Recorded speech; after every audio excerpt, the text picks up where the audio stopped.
الحکیم،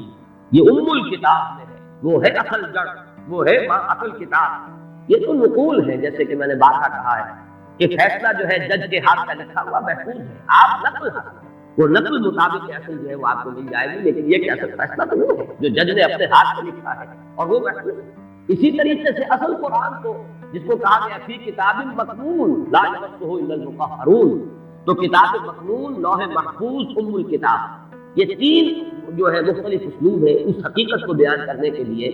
کہ وہ عالم امر میں، وہ ساتویں آسمان سے بھی اوپر کہیں کوئی ہے جس کی حقیقت کو اس وقت ہم نہیں سمجھ سکتے، وہ لوح محفوظ ہے، وہ ام الکتاب ہے، وہ کتاب مکنون ہے، وہاں سے یہ پورا قرآن نازل کر دیا گیا دفعۃ واحدہ، جملۃ واحدہ،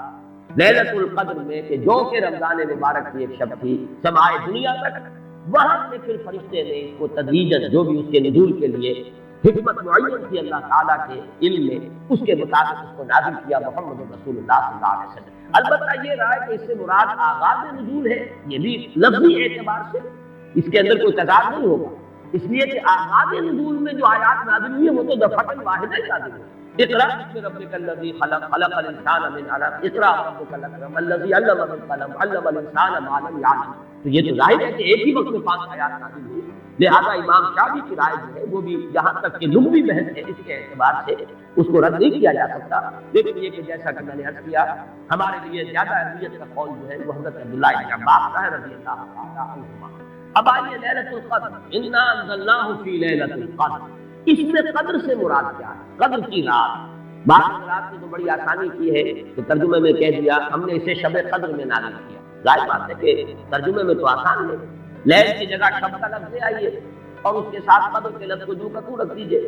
یہی وجہ ہے کہ اردو میں ترجمہ کرنا، اردو میں درس دینا قرآن کا بہت آسان ہے، لیکن کوئی ایسی اجنبی زبان ہو کہ جس کے الفاظ سرے سے مناسبت نہ رکھتے ہو عربی زبان کے الفاظ کے ساتھ، وہاں بہت مشکل ہوتا ہے۔ اب اگر آپ انگریزی میں ٹرانسلیٹ کریں گے اس کو تو آپ کو کوئی مفہوم معین کرنا پڑے گا، کوئی ایک لفظ سلیکٹ کرنا پڑے گا، آپ قدر کے لفظ کو تو وہاں پر ریٹین نہیں کر سکتے، تو بہت مشکل ہو جائے گا ان زبانوں میں، چونکہ ہماری زبان جو ہے اس میں تو اکثر و بیشتر اصطلاحات جو ہے وہ تو قرآن مجید کی جو کی تو منتقل ہو، تقویٰ کا لفظ ہے تو جو کا تو ہے، ایمان کا لفظ ہے تو جو کا تو ہے، اس اعتبار سے اردو میں ترجمہ یا اردو میں درس قرآن دینا بہت آسان ہے، لیکن کسی اور زبان میں کہ جس کا کوئی بھی ربط نہ ہو اردو کے ساتھ، عربی کے ساتھ، فارسی کے ساتھ، بہت مشکل ہے۔ اس قدر سے مراد کیا ہے؟ اس کے ضمن میں 3 آراء ہیں جو ملتی ہیں، 2 بہت مشہور ہیں، تیسری ذرا ایک شاذ رائے ہے، لیکن یہ کہ بہرحال جو بھی میں چاہتا ہوں کہ آپ کے علم میں آ جائے۔ قدر سے مراد ایک تو یہ ہے کہ یہ تقدیر الامور، یہ رات وہ ہے کہ جس میں 1 سال کے لیے مقادیر اور تقدیروں کا تعین ہو جائے۔ اگرچہ ایک لفظ میں نے استعمال غلط کر دیا جملے میں، تعین تو وہ ہو چکا ہے ازل، اللہ تعالیٰ کے علم ازلی میں تو وہ چیزیں پہلے سے موجود ہیں، کب کس وقت کس شے کو ظہور پذیر ہونا، کب کس وقت کس جگہ کون سا واقعہ ظاہر ہوگا، لیکن یہ ہے کہ وہ تو اللہ کا علم قدیم ہے، علم کی حد تک وہ علم قدیم ہے، وہ تو ہمیشہ سے شے جو ہے موجود ہے اللہ کے علم قدیم میں، لیکن یہ کہ ہر سال کا معلوم ہوتا ہے کہ جیسے ہمارے ہاں ایک مفہوم ہے بجٹ سیشن ہے، سال کا کچھ چیزیں معین کی جاتی ہیں، اس اعتبار سے ہر سال یہ ایک شب آتی ہے کہ جس میں اس سال سے متعلق امور فرشتوں کے حوالے کرتے ہیں۔ اس اصل جو ہے ام الکتاب سے یوں سمجھ لیجیے، ام الکتاب اب یہاں میں لفظ استعمال کر رہا ہوں، اللہ تعالیٰ کا علم قدیم، اللہ تعالیٰ کے علم قدیم میں جو چیزیں معین ہیں، جو آنے والے سال کے لیے جو حالات، حوادث، واقعات جو بھی ظہور پذیر ہونے ہیں، ان کے بارے میں اللہ کے جن فیصلوں کی تنفیذ ہونی ہے وہ حوالے کر دی جاتی ہے فرشتوں سے کہ وہ ان کو تنفیذ۔ یہ گویا کہ تقدیر کی رات لیلۃ القدر، یعنی وہ رات اس میں تقدیر الامور، تمام معاملات ہیں ان کا معاملہ طے کر دیا جاتا ہے، اور اس کی تائید ہوتی ہے وہ سورہ دخان کی آیت سے فیہا یفرق کل امر حکیم، اور اس آیت میں جو لفظ آیا وہ بہت پیارا آیا، یفرق، اس رات میں ہر بات جو پختہ ہے وہ جدا کر دی جاتی ہے، فرق کے معنی جدا کر دینا، فرق الگ کر دینا، فرق کے معنی ہے کسی شے کے ٹکڑے کر دینا، وہ فرق فرقوا دینہم، انہوں نے اپنے دین کے ٹکڑے کرے، کسی شے کو، کسی جز کو کل سے جدا کرنا، یہ فرق ہوگا۔ تو معلوم ہوا فیہا یفرق کل امر حکیم، میں آج سوچ رہا تھا تو انگریزی کا ایک لفظ بہترین ذہن میں آیا، ایشو ہو جائے، ایک شے ایشو کرنا، اب یہ آرڈر ایشو ہو کیسے علم قدیم میں، اللہ تعالیٰ کا وہ علم قدیم جو ازلی ہے اس میں تو وہ چیزیں ہیں، لیکن اس سال کے لیے وہ آرڈر ایشو کر دیے گئے، فیہا یفرق کل امر حکیم امرا من عندنا، ہمارے پاس سے ان معاملات کا معاملہ جو ہے فیصلہ ہوتا ہے، کوئی اور طاقت نہیں ہے فیصلہ کرنے، وہ فیصلے ہمارے ہی ہیں، ہمارے ہی پاس سے وہ فیصلے جو ہے صادر ہوتے ہیں۔ لیکن یہ کہ اس شب میں لیلہ مبارکہ اسے کہا گیا انا انزلناہ فی لیلۃ مبارکۃ انا کنا منذرین فیہا یفرق کل امر حکیم امرا من عندنا انا کنا مرسلین۔ وہ ہمارے پاس سے وہ فیصلے جو ہے وہ صادر ہو کر اور حوالے کر دیے جاتے ہیں، گویا کہ آپ جیسے کہتے ہیں آرڈر ایشو ہو گئے، آپ کے تبادلے کے یا آپ کی ترقی کا جو حکم ایشو ہو گیا۔ تو یہ گویا کہ یہ 1 سال کا معاملہ، اور اس کے ساتھ ہی نوٹ کر لیجیے قرآن حکیم میں معلوم ہوتا ہے کہ اللہ تعالیٰ کے ہاں سے یہ فیصلے جو ہے قضاء و قدر کے اور جو بھی اللہ کے احکام ہیں ان کی تنفیذ تدبیر امر، اس کے لیے بھی کئی لیول معین۔ چنانچہ سورہ سجدہ میں جو فرمایا گیا وہ تو یہ ہے کہ 1000 سال کا معاملہ طے ہو جاتا ہے۔ یدبر الامر من السماء الى الارض ثم يعرج اليه في يوم كان مقداره 1000 سنة مما تعدون۔ تمہاری تعداد اور تمہاری گنتی اور تمہارے حساب اور تمہارے تقدیر سے جو 1000 سال بنتے ہیں، اللہ تعالیٰ کی تدبیر امر اس کے حساب سے ہوتی ہے، اور پھر اس کی تکمیل کے بعد پھر ملائکہ جو ہے اس کی جو رپورٹ ہے وہ لے کر اللہ تعالیٰ کے حضور میں حاضر ہے۔ یہ کہا جا سکتا ہے کہ جیسے ہم یہ سمجھتے ہیں کہ 7 آسمان، ان 7 آسمانوں کے ساتھ اللہ تعالیٰ کا یہ جو تدبیر امر کا معاملہ ہے کہ جو سماج دنیا ہے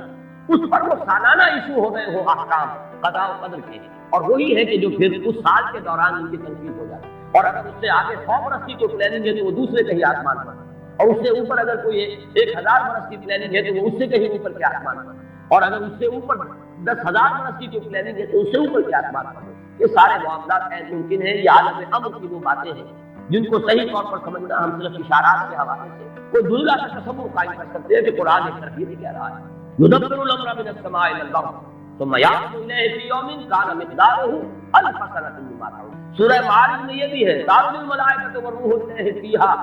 اس میں فی یوم كان مقداره 50,000 سنة، 50,000 برس کا بھی ایک دن۔ تو ہو سکتا ہے کہ ان تمام مختلف درجہ بدرجہ جو تدبیر امر کے فیصلے اللہ کی طرف سے حکمت الہی اور علم الہی سے جن چیزوں کا کہ ایشو ہو رہا ہو، جس کے کہ احکام صادر ہو رہے ہو، وہ بھی درجہ بدرجہ ہو، اور یہ جو ہے سماع دنیا پر یہ ایک سالانہ جو ہے نظم اس کا قائم ہو، اور اس کے حوالے سے فرشتوں کو جو اس دنیا کے فرشتے ہیں جو یہاں پر تنفیذ امر کی جو خدمت ہے اس پر معمور ہے ان کے حوالے کر دیا جاتا ہے۔ تو ایک رائے میں نے عرض کی کہ قدر سے مراد تقدیر، کہ یہ رات جو ہے تقدیر الامور کی رات ہے، تمام جو امور ہیں ان کے مقادیر، ان کی تعیین، ان کے بارے میں اللہ تعالیٰ کے احکام جو ہے ان کا ایشو ہو جانا۔ ایک رائے یہ ہے کہ یہ قدر سے مراد ہے قدر و منزلت، اونچا رتبہ، علو شان، منزلت اور شرف۔ اب اس کی تائید ہوتی ہے، معلوم ایسا ہوتا ہے کہ یہ دونوں باتیں تو بیک وقت جو ہے مراد ہے، اسی لیے میں نے کہا یہ دونوں اقوال بہت مشہور بھی ہیں، اور میرے نزدیک یہ دونوں ہی اس میں یہ ذو معنیین لفظ کے طور پر یہاں استعمال ہوا، یہ دونوں ہی مراد ہیں۔ یہ رات خود اپنی جگہ پر بھی بجائے خود، جسے ہم کہتے ہیں بجائے خود بھی بہت قدر و منزلت کی رات ہے، اور اس شب میں 1 سال کے معاملات جو ہیں وہ فرشتوں کے حوالے کرتے ہیں۔ اس اعتبار سے اس کو کہا گیا لیلہ مبارک، انا انزلناہ فی لیلۃ مبارک، یہ خود مبارک ہے، اس کے اندر برکت ہے، اس کے اندر عظمت ہے، اس کی اپنی شان بلند ہے، علو مرتبت کی حامل ہے یہ رات۔ یہ دو مفہوم جو ہے جب میں نے جیسا کیس کیا یہ تو بہت کثرت کے ساتھ ہے اور یہی زیادہ مشہور بھی ہے، بلکہ ان کے ضمن میں دوسری بات کے ضمن میں ایک نکتہ طرازی کے درجے کی بات ہے، لیکن بات ان کے حسین ہے وہ میں آپ کو سنا رہا ہوں۔ ابو بکر وراق ہے جنہوں نے اس میں نکتہ پیدا کیا ہے کہ یہ لیلہ قدر اس لیے ہے لأنہ نزل فیہا کتاب ذو قدر علی لسان ملک ذی قدر علی امت لہا قدر۔ یہ 3 انہوں نے قدر جمع کیے ہیں کہ یہ اس لیے اس کو لیلۃ القدر کہا گیا کہ ایک طرف تو یہ کہ اس میں وہ کتاب نازل ہوئی جو بڑی قدر و منزلت والی کتاب، ثانیاً وہ اس فرشتے کی زبانی نازل ہوئی کہ جو بہت قدر و منزلت کا ذی قوت عند ذی العرش مکین مطاع ثم امین۔ پھر اس امت کے لیے اس کی تنزیل ہو رہی ہے جس کی بڑی قدر و منزلت ہے اللہ کے ہاں، اور شاید اسی وجہ سے وہ کہتے ہیں جناب وراق کہ شاید اسی وجہ سے لفظ قدر جو ہے اس سورہ مبارکہ میں 3 مرتبہ آیا، انا انزلناہ فی لیلۃ القدر وما ادراک ما لیلۃ القدر لیلۃ القدر خیر من الف شہر۔ لیکن جیسا کہ میں نے عرض کیا ہے یہ بس ایک نکتے کے حد تک ہے، دلچسپ نکتہ ہے، میں نے اس کا تذکرہ کر دیا ہے۔ ایک تیسرا مفہوم جو شاذ ہے جو لیا گیا قدر سے، کہ قدر کا ایک مفہوم ہے تنگی کا، جیسے کہ سورۃ الفجر میں ہم پڑھ چکے ہیں فاما الانسان اذا ما ابتلاه ربه فاکرمه ونعمه فیقول ربی اکرمن۔ وَأَمَّا إِذَا مَا ابْتَلَاهُ